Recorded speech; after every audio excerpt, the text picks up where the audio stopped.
voy a decir algo que probablemente molestará a muchos fans de Marvel y DC. Invencible entiende mejor a los superhéroes que muchas de las historias modernas de estas compañías. What the fuck? Y lo digo como alguien que durante años pensó exactamente lo contrario. Crecí viendo Superman, Batman, la Liga de la Justicia, Los Vengadores y prácticamente todo lo relacionado con superhéroes. Incluso terminé enamorándome de Spectacular Spider-Man cuando decidí darle una oportunidad, aunque al principio su estilo de animación no me convencía. Amo sus personajes, pero Robert Kirkman hizo algo que pocas franquicias se atreven a hacer. Creó un mundo donde los héroes no siempre ganan, donde las consecuencias importan y donde cada victoria tiene un precio. Por eso, hoy veremos 14 momentos que demuestran por qué Invencible logró algo que Marvel, DC rara vez han conseguido. A partir de aquí, vamos a destripar momentos clave de Invencible. Así que, si no has visto la serie, la decisión es tuya, las consecuencias también. Comencemos. Número 1. En la temporada 1, en el episodio 1, cuando empiezas a ver Invencible, piensas,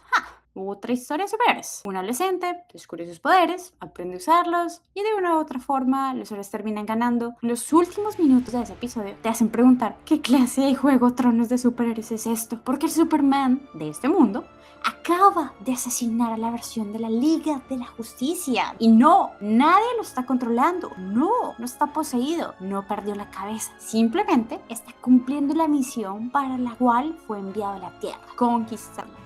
Y lo más importante no es la violencia, porque la animación también puede contar historias para adultos. Ojo, lo verdaderamente importante es el giro argumental, la sensación de traición, de shock. Vemos como sus propios compañeros son incapaces de procesar lo que está ocurriendo. Y esa duda, ese instante de incredulidad, no solo les cuesta tiempo, les cuesta la vida. Es uno de esos momentos que terminas en el episodio y te dejan mirando la pantalla durante varios minutos, sin saber qué decir. Y eso es lo brillante, Invencible. No quiere que adivines la historia, quiere que la sobrevivas. Puede que la animación no sea perfecta, sí, eso sí, todos lo sabemos, pero es que la forma en que destruye el arquetipo clásico del héroe es brutal. Número 2. Temporada 1, en el último episodio, episodio 8. Este, para mí, es el corazón de la primera temporada. El mítico conflicto entre padre e hijo. ¿Qué crees que va a pasar? ¿Que esclavizaré a mis amigos por unos seres que no conozco? ¡Esta es mi vida! ¡Esta es mi gente! Tenemos una responsabilidad con Viltrum. ¡Me importa un carajo, Viltrum! Y no me importa si vivo 1.000.000 de años. Este es mi hogar y no voy a dejar que lo destruyas. No sabes lo que dices. Y no voy a permitir que interfieras. Sé muy bien lo que digo.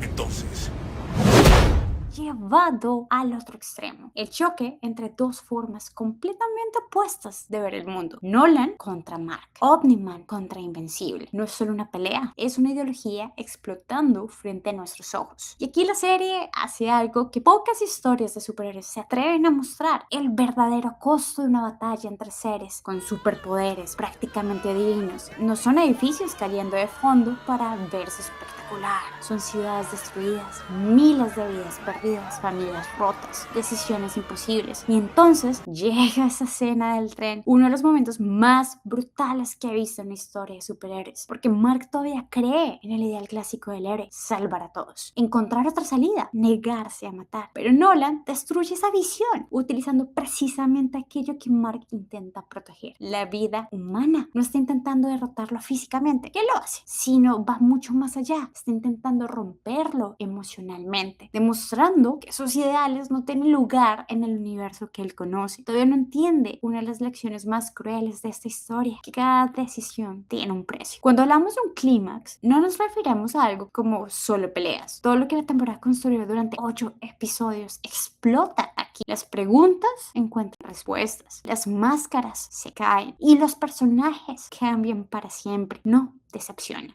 Y lo mejor es que, mirando hacia atrás, este no es el final de la historia de Mark. Esto solo es apenas el comienzo. Número 3. Temporada 2, episodio 5. Debo admitir algo. La segunda temporada de Invencible se siente diferente, no siempre por su historia, sino por cómo fue presentada. Partirla en dos partes y la falta de promoción clara, sí, hicieron que mucha gente le sintiera como un bajón. Pero es que Invencible nunca dejó de evolucionar esos personajes. En este episodio vemos como Rex, sí, ese personaje como irrelevante, que incluso puede resultar molesto, termina convirtiéndose en uno de los personajes más humanos de toda la serie. Lo interesante es que aquí empezamos a ver eso. Es un punto de quiebre. Porque este episodio no tiene grandes discursos, solo caos. Una misión típica de patrullaje de héroes que sale completamente de control. Y cuando las cosas salen mal en Invencible, no hay segundas oportunidades. Hay consecuencias. Hay mucha muerte.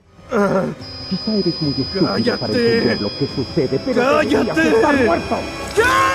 Mucha sangre. Y la pregunta central de este episodio es, ¿cómo reaccionas cuando eres el último en quedar vivo? Esto es lo que cambia a Rex para siempre. Número 4, temporada 2, episodio 8. El multiverso llega Invencible, pero la serie hace algo inteligente con él. No solo lo usa como espectáculo, lo usa como espejo. Aquí debo dar un contexto para entender este momento, porque en casi todos los universos Mark es diferente. En casi todos se convierte en su padre, en casi todos termina siendo un conquistador, excepto en el nuestro. Y aquí entra el villano, Angstrom Levy, que no es un simplemente villano. Quiere tener esas versiones malévolas de Invencible, pero termina en una tragedia, en un accidente que lo más curioso, él mismo causó. Lo inteligente es aceptar las consecuencias de sus actos, pero decide recurrir a la decisión más fácil y la más complicada, culpar a Mark por todo lo que ocurrió. Es decir, que termina convirtiéndose en lo que juró destruir, como diría nuestro querido viejo Obi-Wan Kenobi. Regresa para vengarse de Mark y para eso ataca donde más le duele, su familia. ¿Que le rompa el cuello? No lo sé. Puedes intentarlo si gustas. ¿Dispuesto a arriesgarte? El Mark Grayson de esta dimensión se arriesga. Su vida entera. Ahí es donde Mark cruza una línea que había jurado nunca hacerlo tras el accidente o el enfrentamiento con su padre en la primera temporada. No, pero claro, las cosas cambian de perspectiva cuando se meten con lo que más amas. Ya no es blanco y negro. Ahora la pregunta es, ¿podré detenerme después de una vez que cruce este límite? Es que este conflicto eterno en una historia es lo que realmente la hace avanzar, es lo que hace realmente interesante a los personajes.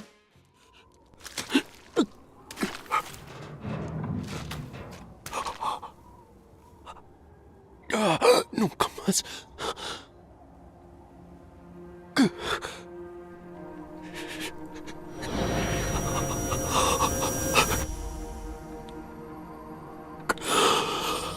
Número 5, episodio Atom Eve. Nadie lo pidió, pero terminó siendo uno de los mejores aciertos de la serie. En especial, es que no es un relleno, es una construcción del personaje, le suma una capa, lo vuelve más interesante. Aquí, Eve deja de ser la chica del equipo y se convierte en alguien mucho más complejo, más humano, está más roto. Y ese punto la hace más interesante, porque cuando entiendes su historia, todo lo que viene después pesa más las acciones. Y tú sabes que una historia está tan bien escrita cuando aparece un personaje que conocimos en este episodio, muere y tú sufres con su muerte, que no necesitas mucho tiempo para ver un personaje y poder encariñarte con él. Otra historia que hizo bastante bien eso fue Arcane, perdamos foco. Número 6, temporada 3, episodio 2, Cecil Stidman. Como quien diría, el Nickman Fury de este mundo, pero más frío, más oscuro, más real. Este episodio hace algo brillante, no intenta justificarlo, intenta explicarlo, y eso es mucho más peligroso, mucho más difícil de escribir narrativamente, porque cuando entiendes a alguien como Cecil, ya no puedes verlo simplemente como, el malo, o cuestionarlo, solo como, porque es que Cecil no nació así. En el pasado era, de hecho, muy parecido a Mark, era idealista, convencido de que todo podía resolverse de la manera correcta, pero justamente eso fue lo que lo rompió, y las consecuencias no solo fueron físicas, literalmente lo marcaron para siempre, lo rompieron. Ahí es donde nace el verdadero conflicto del episodio. Idealismo versus experiencia. Mark representa la primera parte, Cecil la segunda. Y la serie hace algo de verdad súper incómodo. Te obliga a aceptar que los dos tienen razón. La pregunta ya no es quién tiene la razón. La pregunta es otra. Cuando todo salga mal, ¿de qué lado vas a estar? Número 7, temporada 3, episodio 3. Este episodio tiene un aire muy particular a Spider-Man 3 de Sam Raimi. Lo bueno, cuando muestran el arco de Sandman, que es una buena persona, alguien que el sistema empuja hasta el punto donde ya no tiene más opciones para recurrir al crimen. Solo que aquí no hay un solo villano, hay dos y no hay una hija. La serie cuenta de una forma magistral todo este drama con un storytelling que no necesita explicarte nada, no necesita palabras.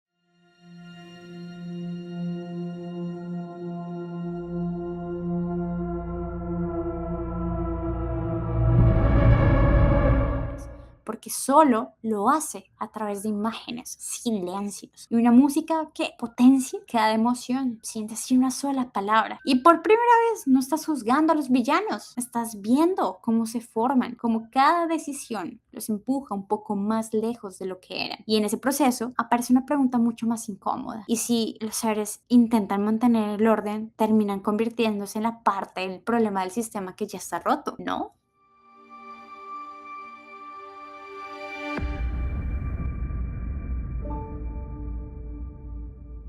Número 8, temporada 13, episodio 6. Aquí tenemos una clase magistral de cómo se construyó el nacimiento de un villano, Scott Duvall. Un hombre destruido por los eventos de la primera temporada. ¿Te acuerdas de esa mujer y esa pequeña niña que Mark intentó salvar? Pues imagínense que ellas eran su familia. Aquí Scott es una víctima más, una de las que el mundo simplemente olvidó. Y ese dolor no desaparece, se transforma al punto de que él se obsesiona, donde la rabia lo controla y busca venganza. Pero lo más interesante de este episodio es esto. No estamos viendo un monstruo, estamos viendo una consecuencia, una que termina siendo aún más trágica de lo que parece, porque en su intento de matar a Invencible, Scott termina provocando aún más destrucción, más dolor, más pérdida a su vida. Pierde lo único que le quedaba. Mark, por su parte, también se rompe en este momento, aún más. Se enfrenta a algo mucho peor, la duda. ¿Hasta qué punto un héroe es responsable del daño colateral que no pudo evitar? Y el episodio termina dejando una verdad incómoda. Los héroes pueden salvar al mundo, pero alguien siempre paga el precio. Número 9, temporada 3, episodio 7. Aquí vemos el arco completo de Rex, el personaje que empezó como un alivio cómico hasta que terminó convirtiéndose en uno de los más humanos de toda la serie. Aquí no hay chistes, solo decisiones. Rex sabe que podría elegir una vida tranquila, podría alejarse, podría sobrevivir por primera vez, pero elige ser lo correcto. Cuando las versiones malvadas de Invencible atacan su realidad, Rex se queda.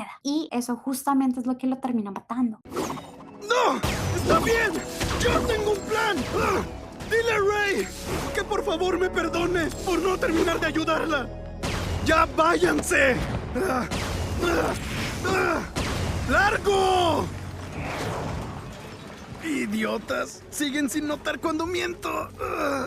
¡Ah! Su sacrificio no es un accidente, es una consecuencia. Muere como un héroe de verdad, sin grandes discursos, sin reconocimiento inmediato, solo con una decisión clara, hacer lo correcto, aunque eso le cueste todo. ¡Auch! Te voy a volar la cabeza y luego buscaré a los otros y los desollaré. No, si tu mayor preocupación es desangrarte antes de que te mate, eres más tonto que el Rex de mi mundo. Claro, pero en este mundo soy el idiota que te mató. Y esta escena te golpea aún más fuerte cuando empieza a sonar de fondo el soundtrack When the Party's Over de Billie Eilish. Oh, de verdad, es de esas escenas que terminas viendo con una lágrima derramándose. Ay, no.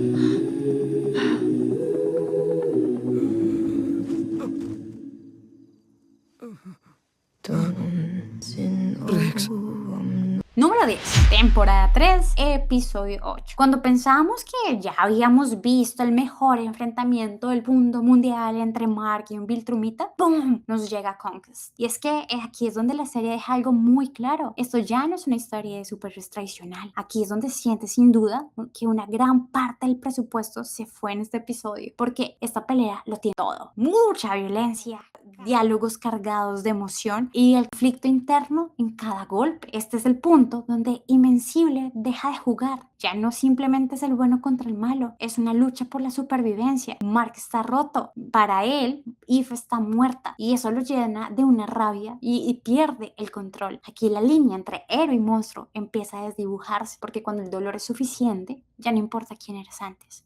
Mark cruza un punto al que ya no puede regresar fácilmente y por primera vez la verdadera pregunta no es si va a ganar, es cuánto de sí mismo va a perder en el proceso. El problema no es derrotar a Conquest, el problema es convertirse en algo peor mientras lo intenta. Número 11, temporada 4, episodio 1. La cuarta temporada empieza fuerte. Literalmente retoma la historia justo donde nos dejó la anterior y es una de las técnicas más poderosas, mostrar, no explicar. Mark ya no es el mismo, está cansado, se ha vuelto más frío, más directo, hasta peligroso y en este estado aparece Rose. Sí, ese astronauta que tiempo atrás fue controlado por un ente espacial, porque es que sí, esas cosas empiezan a controlar a todo el mundo.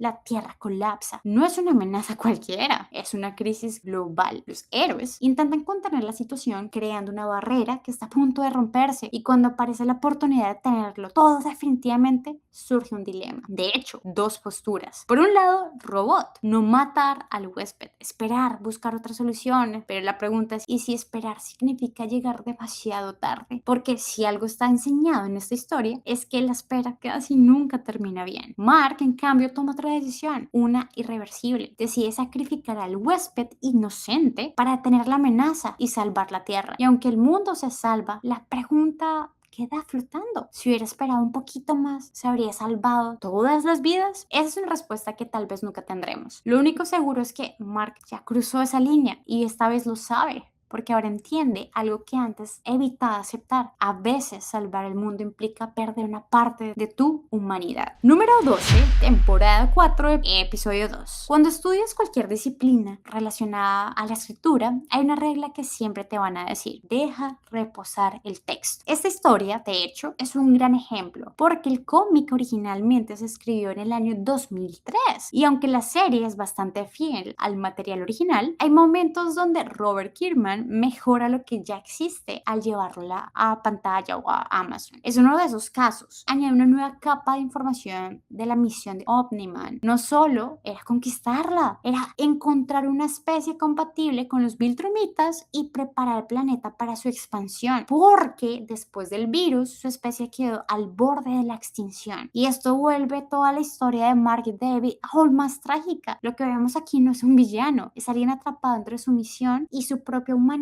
cuando se casó con David, que empezó a desarrollar. Y lo más inquietante es esto. Cuando más conocemos su pasado, más difícil se vuelve odiarlo por completo, porque entendemos sus acciones, sus decisiones, aunque no las respaldamos. Después de ver todo lo que fue su vida, es fácil entender por qué alguien podría pensar que era un buen padre. Y ahí es su verdadero impacto narrativo. Nolan no tiene la historia de redención cómoda o típica, tiene una historia de supervivencia. Número 3, temporada 4, episodio 5. Si hablamos de golpes y violencias, podríamos decir que esta temporada es la más lenta, pero no por ello es de menor calidad. De hecho, ocurre lo contrario, porque lo fácil en este tipo de historias es llenarlo todo de peleas constantes. Pero Invencible elige otro camino, uno más profundo, uno más complejo, donde los conflictos internos pesan más que cualquier explosión. Y por fin vemos el esperado encuentro entre Nolan y David. Desde que él dejó la Tierra, no hubo momento en que pasaran la página. Simplemente las cosas quedaron mal y ya. Y aquí vemos a un Nolan que se arrepiente de lo que hizo. No necesariamente por las muertes que causó, sino por el lugar que destruyó. Las cosas entre ellos, sí, quedaron bien rotas, pero tampoco han podido moverse, avanzar. David nunca tuvo la oportunidad de confrontarlo, después de descubrir toda la verdad, de decir todo lo que se guardó, de recordarle cómo la redujo a algo que él considera desechable, una mascota. Esa tensión está escrita de forma tan brillante y eso no está en los cómics. Ojo, esto es una versión mejorada de la historia ya contada. Nolan busca redención. David busca memoria, busca que nada de lo que pasó quede borrado. Y lo que queda en el medio no es perdón todavía. Y ni sabemos si va a pasar. Es el peso real de todo lo que se rompió.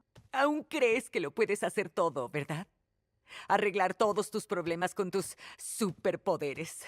Esto no se puede arreglar. Nolan, no hay forma de que te redimas.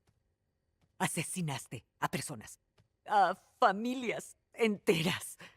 sembraste la miseria entre las personas que más te querían. ¿Cuántas personas no pueden dormir porque cada vez que cierran los ojos te ven? Sé lo que se siente porque soy una de ellas.